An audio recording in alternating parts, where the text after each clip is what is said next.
So welcome back.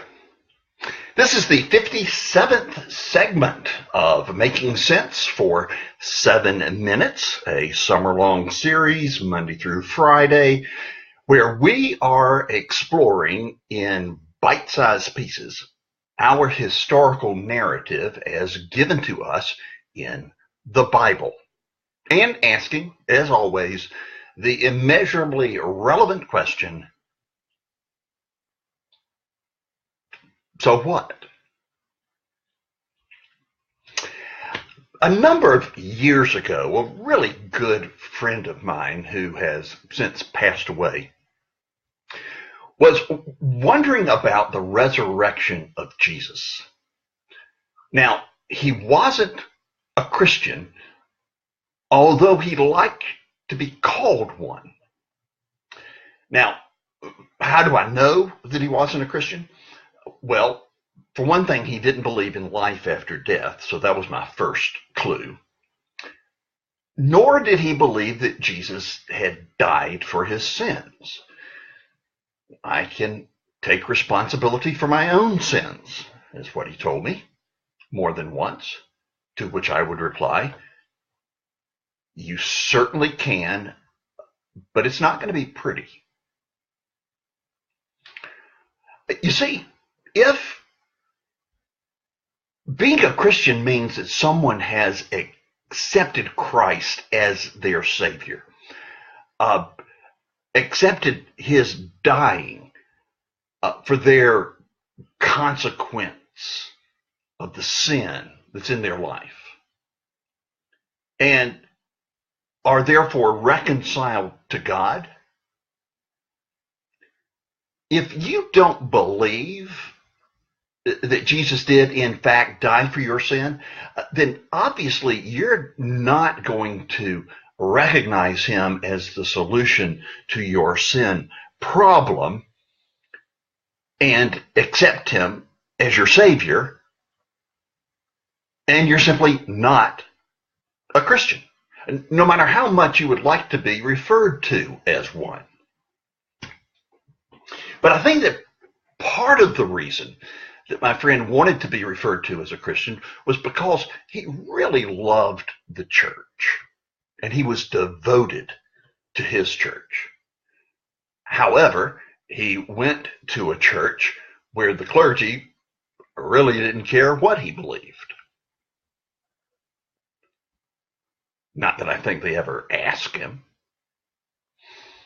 So my friend at one point became really curious about the resurrection of Jesus. What was he to think about this, since he didn't believe that it ever took place? So he contacted a member of the clergy who was serving in a church in the same denomination as his own church, but in another state. The response that he got from this clergy type concerning the bodily resurrection of Jesus was, don't worry about it. It's really not an issue.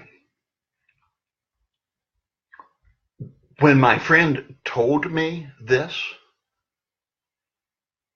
suffice it to say, I disagreed kindly but strenuously. Let me tell you how seriously wrong this clergy type was. What he said was heresy.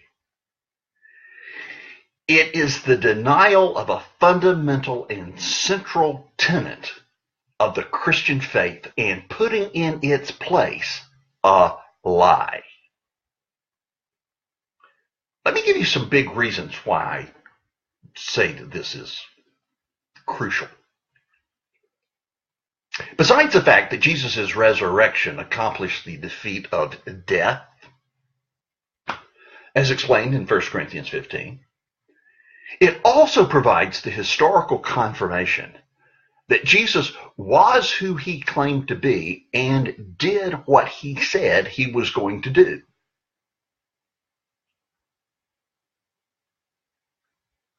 To the point that we're also told in 1 Corinthians 15 that if Jesus did not rise from the dead, then those of us who are followers of his are to be of all people most pitied. But another reason is that to enter into a saving relationship with Jesus is for someone to affirm who he is and what he has done on their behalf on the cross and in the resurrection. It is the recognition of a person's need for what he's done, acknowledgement of the fact that he actually did it, and then deliberately trusting in him on that basis. This is what is required to be a Christian. Romans 10:9 tells us that if you confess with your mouth Jesus is Lord and believe in your heart that God raised him from the dead, you will be saved. Look, I care what you believe about the first early chapters of Genesis, but not much, because those are not essential issues.